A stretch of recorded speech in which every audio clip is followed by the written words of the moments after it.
दिनों से सवाल हो रहे थे कि यस बैंक में एसबीआई अपना स्टेक कब बेचेगा। क्वार्टर दर क्वार्टर हम भी पूछते थे। फाइनली एसएमबीसी 20% हिस्सा खरीदने वाला है यस बैंक में। ये डील अनाउंस तो हो गई है, लेकिन कंप्लीट होगी रेगुलेटरी कंप्लायंस के बाद। इस डील पर पूरी तरीके से बातचीत करने के लिए हमारे साथ हैं MD and CEO Prashant Kumar. Mister Kumar, आपका बहुत बहुत स्वागत है 18 आवर्स स्वदेश में। सबसे पहले तो बधाई डील के घोषणा पर। अब हमारे दर्शकों को बताइए कि अब ये पूरी कब होगी। अंकुर, जैसे आप कह रहे हैं, ये डील अनाउंस हो चुकी है। अब इसमें मेजर 2 अप्रूवल की जरूरत होती है, एक रिजर्व बैंक ऑफ इंडिया और एक competition commission of India. Normally it takes 4 to 5 months। तो हमें पूरी उम्मीद है कि ये जो डील है, ये जो हमारा सेकेंड क्वार्टर है सितंबर, उसके अंदर इसके अप्रूवल्स आ जाएंगे। तो सेकेंड क्वार्टर तक ये डील पूरी होगी। एक जो शेयर होल्डर्स का सवाल हम अलग रखते हैं, लेकिन एक डिपॉजिटर्स का सवाल अभी बहुत जरूरी है, क्योंकि जो इंटरेस्ट रेट है वो नीचे गिर रहा है। अब डिपॉजिटर्स को चाहिए ये कि उनको डिपॉजिट्स का अच्छा प्राइसिंग मिले और लोन सस्ता मिले। ये मैं जानता हूं बैंकिंग सेक्टर में पूरी प्रॉब्लम है, लेकिन यहां पर ओवरऑल मैं बिजनेस की बात करूं, आपका बड़ा ध्यान रहा है डिपॉजिटर्स को लेके, लेकिन कुछ दिनों से आपने रेट भी कम किए। आगे जाकर यस बैंक से क्या उम्मीद करनी चाहिए?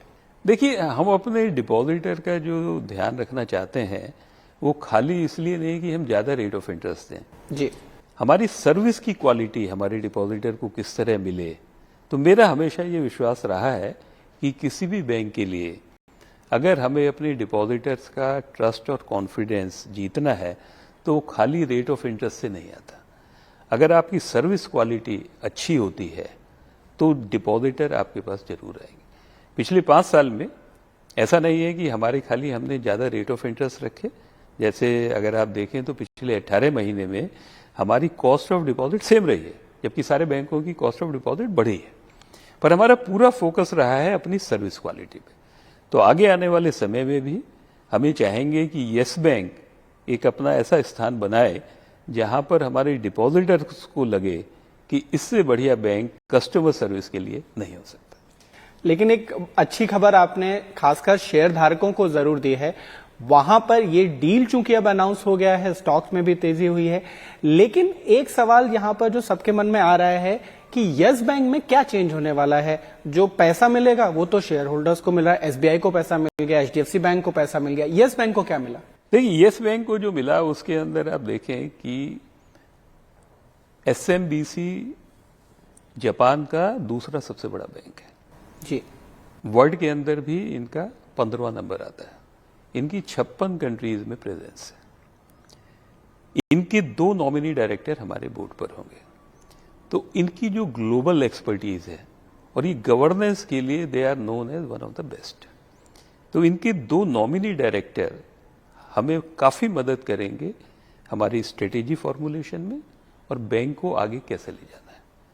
दूसरी जो सबसे बड़ी बात है कि जो एक हमेशा क्वेश्चन था कि जब एसबीआई और दूसरे बैंकों की स्टेक, तो उसे कौन लेगा जी, क्योंकि अगर वो कोई प्राइवेट इक्विटी आता है या कोई ऐसा आता है जिसके शॉर्ट टर्म ऑब्जेक्टिव होते हैं, तो इसका मतलब लॉन्ग टर्म के लिए बैंक पे हमेशा क्वेश्चन मार्क है।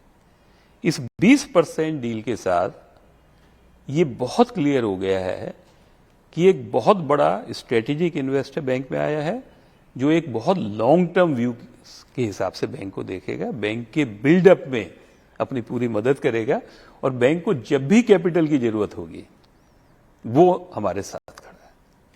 यहां पर 20% की डील जरूर अनाउंस हुई है, लेकिन क्या आपकी जो बातचीत हुई थी एसएमबीसी में, वहां पे चेष्टा जाहिर हुई थी कि 26% से ऊपर भी जाया जाए? क्योंकि एक बार तो हम लोग 51% की भी बातें कर रहे थे।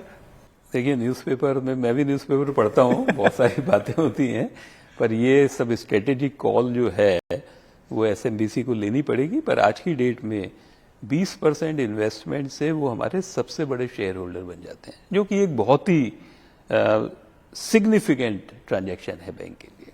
और आगे जाके क्या दरवाजा खुला है? अगर चाहें तो वो बढ़ोतरी हो सकती है? देखिए, ये एक ऐसी चीज है जिसका मैं आज जवाब नहीं दे सकता।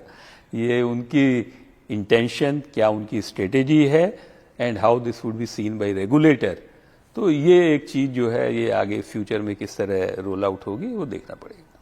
एक आखिरी सवाल मैं आपसे समझना चाहूंगा कि बड़ी बातें हो रही हैं, बैंक की री रेटिंग होने वाली है, इसको जरा आप समझाइए कि ये जो डील हो गई है इसके बाद बैंक को कैसे हेल्प मिलेगी, और बैंक को हेल्प मिलेगी तभी तो आरओए सुधरेगा। आपने ऑलरेडी 1% के एग्जिट का गाइडेंस दिया हुआ है इस साल का, क्या अब उससे बेहतर परफॉर्मेंस होगा? नहीं, देखिए, जब तक ये डील होगी तब तक दूसरा क्वार्टर खत्म होने पे होगा।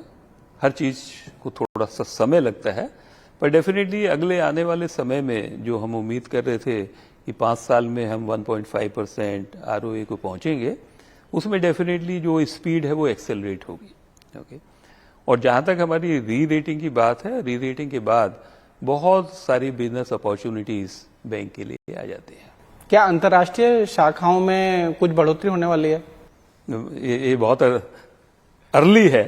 ओके, पहले हम अपनी पोजीशन, भारत का जो बैंकिंग स्पेस है, जो कि बहुत ही स्ट्रांग बैंकिंग स्पेस है, उसके अंदर हम अपनी पोजीशन बढ़ाना चाहेंगे, और इसके बाद ये एक फ्यूचरिस्टिक थिंग है कि हम उसको कैसे देखें। चलिए, आखिरी सवाल मैं आपसे पूछ लेता हूं, जो सारे शेयर धारक वेट करते हैं पूरे साल, वो है डिविडेंड का।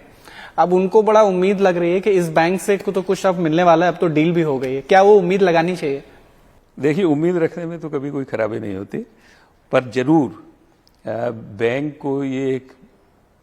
बैंक अपनी एक रेस्पॉन्सिबिलिटी समझता है कि जो शेयर होल्डर्स ने हमारा इस जर्नी में पूरा साथ दिया है, जो बैंक के साथ हमेशा जुड़े रहे हैं, तो बैंक की ये रेस्पॉन्सिबिलिटी है कि उन शेयर होल्डर्स को उसका रिटर्न मिलना चाहिए।